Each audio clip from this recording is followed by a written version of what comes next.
Hello student, welcome back to my channel. आज हम fertilisation and embryonic development के बारे में देखेंगे। आखिर एक फीमेल के अंदर फर्टिलाइजेशन की क्रिया कैसे होती है और जब फर्टिलाइजेशन हो जाता है तो एम्ब्रियो का डेवलपमेंट कैसे होता है। जैसा कि हम जानते हैं कि फीमेल रिप्रोडक्टिव ट्रैक्ट के अगर देखा जाए तो क्या होता है, वहाँ पर वजाइना मिलती है, फिर अगर देखा जाए सर्विक्स मिलता है, फिर आपका दिवाले मिलते हैं जिसे हम एंडोमेट्रियम, पेरीमेट्रियम और मायोमेट्रियम के नाम से जानते हैं। और फीमेल के अंदर क्या होता है, एक जोड़ी आपकी अंडाशय मिलती है और एक ही आपका यूट्रस भी होता है और एक ही आपका सर्विक्स भी होता है और दो आपके फैलोपियन ट्यूब होते हैं। याद रखिएगा, दो फैलोपियन ट्यूब, दो ओवरी, एक आपका यूट्रस, एक आपका सर्विक्स और एक आपका वजाइना होता है। अगर ट्यूब्स में अगर एक ट्यूब खराब हो जाए तो फर्टिलाइजेशन के चांसेस जो होते हैं वो कम हो जाते हैं, यानी कि रिस्की हो जाता है आने वाले समय में उस फीमेल के लिए माँ का बनना। ठीक है, यानी कि एम्ब्रियो जो डेवलपमेंट होता है इस फीमेल के यूट्रस के अंदर होता है जो इन्वर्टेड वियर शेप्ड होता है। ओव्यूलेशन के दौरान क्या होता है बच्चों कि हमारे ओवरी से अंडा निकलकर यूट्रस के अंदर आता है और आने के बाद क्या होता है, फर्टिलाइजेशन की क्रिया तो फैलोपियन ट्यूब में हो जाती है। यूट्रस में आने के बाद उसका डेवलपमेंट होता है। अगर फर्टिलाइजेशन अगर नहीं हुआ तो वो आपका इनमेच्योर होकर आपका एग जो होता है बाहर की तरफ निकल जाता है। फर्टिलाइजेशन प्रोसेस में देखा जाए तो क्या होता है कि स्पर्म के साथ आपका ओवा मिलता है और स्पर्म ओवा मिलकर फर्टिलाइजेशन की क्रिया को पूर्ण करते हैं, जो आपका ये क्रिया फैलोपियन ट्यूब के अंदर होती है। ओव्यूलेशन देखा जाए तो बच्चों आपके ओवरी से निकलकर अंडा ओव्यूलेशन फैलोपियन ट्यूब में आती है, फर्टिलाइजेशन भी फैलोपियन ट्यूब में होगी। यानी कि अगर देखा जाए 2 cell stage, 4 cell stage, 8 cell stage and 16 cell stage का जो फॉर्मेशन होता है वो आपके फैलोपियन ट्यूब के ही अंदर होते हैं। यानी कि जैसे ही 8 से 16 कोशिकाओं का जब भ्रूण बनता है वो उस भ्रूण को हम मॉरुला स्टेज कहते हैं। मॉरुला फर्टिलाइजेशन के 4वें दिन यूट्रस के अंदर उतरता है। वहाँ पे क्या होता है, ब्लास्टोसिस्ट बनते हैं। फर्टिलाइजेशन में देखा जाए बच्चों, एक बार में मेल जब स्खलित करता है तो 20 से 30 करोड़ जो शुक्राणु होते हैं वो फीमेल के वजाइनल ट्रैक्ट के अंदर प्रवेश करते हैं। यानी कि अगर देखा जाए बहुत सारे स्पर्म क्या होता है फीमेल के वजाइनल ट्रैक्ट में ही ख़त्म हो जाते हैं, क्योंकि वहाँ का इन्वायरमेंट जो होता है वो एसिडिक होता है और वहाँ पे बैक्टीरिया भी होते हैं, जिसके कारण जो स्पर्म जो होते हैं वो आपके ख़त्म हो जाते हैं।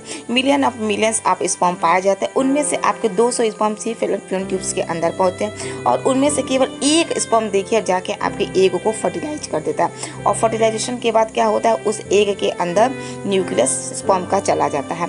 यहाँ पे आप इस डायग्राम को देख सकते हैं कि इस एग के चारों तरफ आपके स्पर्म है, लेकिन इसके अंदर केवल एक ही स्पर्म जा सकता है, बाकी इसकी सारी दीवारें जो होती हैं वो क्लोज हो जाता है। आप इस डायग्राम के अंदर अगर देखें तो यहाँ पे आपको एक शुक्राणु अंदर जाते हुए आपको दिखाई दे रहा होगा। जैसे ये शुक्राणु अंदर प्रवेश करता है उसका जो न्यूक्लियस होता है वो अंदर की तरफ चला जाता है और उसका जो टेल होता है वो बाहर की तरफ रह जाता है, क्योंकि टेल जो शुक्राणु का केवल उसको गति देने में ही सहायक होता है, बाकी उसका कोई अन्य कार्य नहीं होता है। और उसको जो गति देता है वो माइटोकॉन्ड्रिया होता है। माइटोकॉन्ड्रिया की वजह से ही शुक्राणु जो होते हैं वो मूव कर पाते हैं, अन्यथा वो मूव नहीं कर पाएंगे। और जैसे ही वो मूव करके एग को फर्टिलाइज करता है, एग के अंदर शुक्राणु का जो न्यूक्लियस होता है मादा के अंड के न्यूक्लियस के साथ फर्टिलाइज करता है। यानी कि शुक्राणु का केंद्रक और मादा का केंद्रक क्या होता है, ये दोनों मिलता है। और हम जैसा जानते हैं oogenesis और स्पर्मेटोजेनेसिस में क्या होता है, आधे आधे आपके गेमेट्स बनते हैं। यानी कि एक गेमेट्स के अंदर आपके 23 गुणसूत्र होगा और शुक्राणु जो गेमेट है उसके अंदर क्या होगा, 23 गुणसूत्र होगा और 23 गुणसूत्र मिलकर 46 गुणसूत्र का निर्माण करते हैं। यानी कि अगुणित जो कोशिकाएं होती वो मिलकर द्विगुणित केंद्रक का क्या करती है, निर्माण करते हैं। यानी कि आने वाले समय में जो बच्चा होगा वो आपका क्या होगा, द्विगुणित होगा। और क्या होता है, धीरे धीरे ये दोनों आपके केंद्रक मिलेंगे और मिलने के बाद क्या हो जाएगा बच्चों, जाइगोट बनता है। और जो जाइगोट होता है वो उस जाइगोट को हम एक सेल स्टेज के नाम से जानते हैं। ये जो आपको दाने दाने बाहर जैसा स्ट्रक्चर दिख रहा है, बेसिकली ये एग का कोरो रेडिएटा होता है, यानी कि कोरोना रेडिएटा का नाम से जानते हैं। ये कोरोना रेडिएटा जो होता है वो बाहर ही रह जाता है। अंदर जो होती है वो एग के साथ आपकी एक दीवार आती है जिसे हम जोना पेलुसिडा कहते हैं। यही जोना पेलुसिडा जो दीवारें होती हैं फर्टिलाइजेशन के बाद भी ये जोना पेलुसिडा एग के साथ यूट्रस के अंदर रहता है, और जब इम्प्लांट करना होता है तभी ये आपकी जोना पेलुसिडा टूटती है और इम्प्लांटेशन की क्रिया आपकी एंडोमेट्रियम के अंदर हो जाती है। जैसे इम्प्लांटेशन होता है बच्चों, हमारा जो जाइगोट के अंदर जो एक सेल था वो 2 सेल स्टेज में कन्वर्ट होगा, 4 सेल स्टेज में कन्वर्ट होगा, 8 सेल स्टेज के अंदर कन्वर्ट होगा, और देखा जाएगा ये क्या होगा, धीरे धीरे आपका डेवलप करने लगेगा। यानी कि ये जो 4 सेल स्टेज, 8 स्टेज अभी आपको बताया गया, ये सारा फेलोपियन ट्यूब्स के अंदर ही हो रहा है।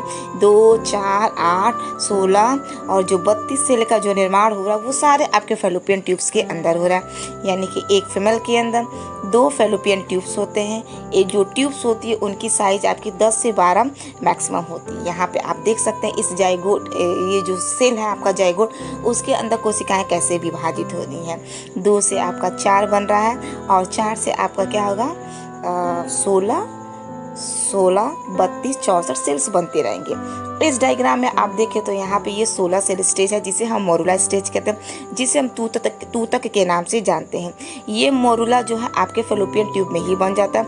मोरुला के बाद जब ब्लास्टुला बनता है तो ये मोरुला आपके फर्टिलाइजेशन के 4वें दिन यूट्रस के अंदर उतरता है, और उतरने के बाद क्या होता है बच्चों, वहाँ पे ब्लास्टुला के अंदर ब्लास्टोसिल कैविटी बनते हैं। यानी कि उस समय जो हमारे एंडोमेट्रियम होती है लॉट्स ऑफ ग्लाइकोजन सिक्रीट करते हैं, जिसके सिक्रीट करने की वजह से बहुत सारे ग्लूकोज होते हैं ब्लास्टुला के अंदर प्रवेश कर जाते हैं, और एक कैविटी बन जाती है जिसे हम ब्लास्टोसिल कैविटी कहते हैं। उसके बाद से क्या होता है बच्चों, वो हमारा ब्लास्टोसिल जो कैविटी था, ब्लास्टुला स्टेज था, वो अब इम्प्लांट होता है यूट्रस के अंदर। और आप इस चीज़ को देख सकते हैं, ये हमारा अगर देखा जाएगा एम्ब्रियो क्या हो रहा है, डेवलप हो रहा है। यानी कि देखा जाएगा ये जो एम्ब्रियो है वो आपका 4th वीक का है, ये जो आपका एम्ब्रियो दिख रहा है वो 5th वीक का है, जैसा कि आप देख रहे हैं। क्योंकि क्या होते हैं, जो भ्रूण होता है उस भ्रूण के चारों तरफ 4 दीवारें होती है, जिसे एमनियन, कोरियन, योक साइक और एलेंट्रॉइस के नाम से जाना जाता है। ये जो आपका भ्रूण है, देखिए कैसे धीरे धीरे बच्चों आपका डेवलप हो रहा है।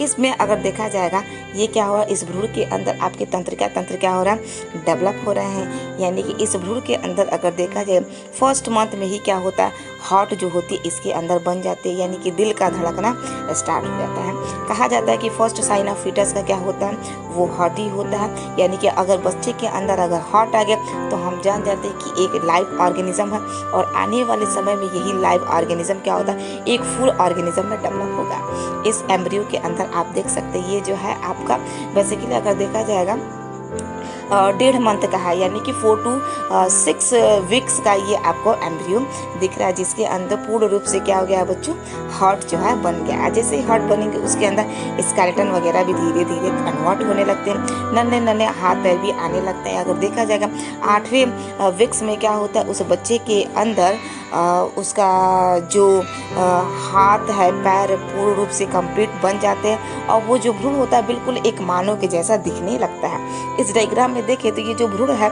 वो धीरे धीरे ह्यूमंस की तरह क्या हो रहा है, नजर आ रहा है। नन्हे नन्हे इसके क्या हो रहा है, हाथ पैर और निकल रहे हैं। इसके अंदर आर्गन्स बनने लगते हैं, 4थे महीने में आर्गन सिस्टम बनने लगते हैं, और जो 5वें महीने में जब बच्चा एंटर करता है तो उस बच्चे के अंदर देखा जाएगा मूवमेंट होने लगता है। ये जो फीटस है आपका पूर्ण रूप से यहाँ पे उसके दिमाग का क्या हो रहा है, विकसित हो रहा है। यहाँ पे उसके तंत्रिकाएं तंत्र जो होती हैं वो डेवलप हो गई हैं, सेंट्रल नर्वस सिस्टम बनने लगते हैं, तंत्रिकाएं तंत्र बनने लगती हैं, ब्लड का सर्कुलेशन होने लगता है। और आने वाले समय में क्या होता है बच्चों, इसके अंदर धीरे धीरे ब्लड का सप्लाई होने लगता है। यहाँ पे देखिए ये बच्चा क्या हो रहा है, मूवमेंट होता है। यानी कि 5वें महीने में अगर हम देखें तो 5वें महीने में बच्चा क्या करता है, मूव करता है, यानी कि माँ के गर्भ के अंदर। और जो बच्चा होता है वो एक झिल्ली में होता है, जिसे हम एमनियोटिक फील्ड कहते हैं। उस एमनियोटिक फील्ड में एमनियोट्स होते हैं, जिसके अंदर क्या होता है, वो जो भ्रूण होता है वो आपका जो फीटस होता है वो आपका मूव करता है।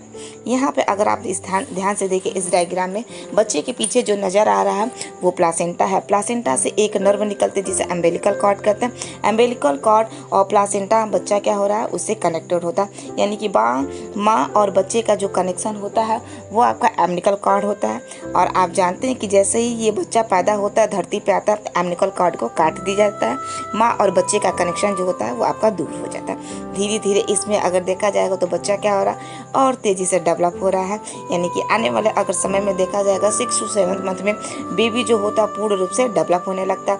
उसके अंदर पूर्ण रूप से आर्गन बनने लगते हैं, एंडोक्राइन ग्लैंड्स बनने लगती है, एक्सोक्राइन ग्लैंड्स बनने लगते हैं, हार्ट्स अच्छे तरीके से क्लियर हो जाता है, लंग्स बन जाते हैं, उसके इंटेस्टाइन वगैरह जो आहार नाल वगैरह है वो भी कंप्लीट होता है। और 5th से 6 मंथ में क्या होता है, बच्चे के जो आइलेट्स वगैरह होती हैं वो सेपरेट आपका होने लगता है। और एक बात हमेशा याद रखिएगा, बच्चे के अंदर जो फूड जाता है वो माँ के प्लासेंटा से ही जाता है, और माँ के प्लासेंटा से ही बच्चे के अंदर ऑक्सीजन भी जाता है, और प्लासेंटा से ही क्या होता है वो CO2 आपका बाहर निकल जाता है। यानी कि बच्चा जो है माँ के गर्भ के अंदर सांस नहीं लेता है, जो भी ऑक्सीजन होती है वो माँ से ही बच्चे के अंदर जाएगी, और बच्चे से जो CO2 होता है वो माँ के रास्ते से नॉस्ट्रिल से ही हम उसको बाहर निकाल देंगे।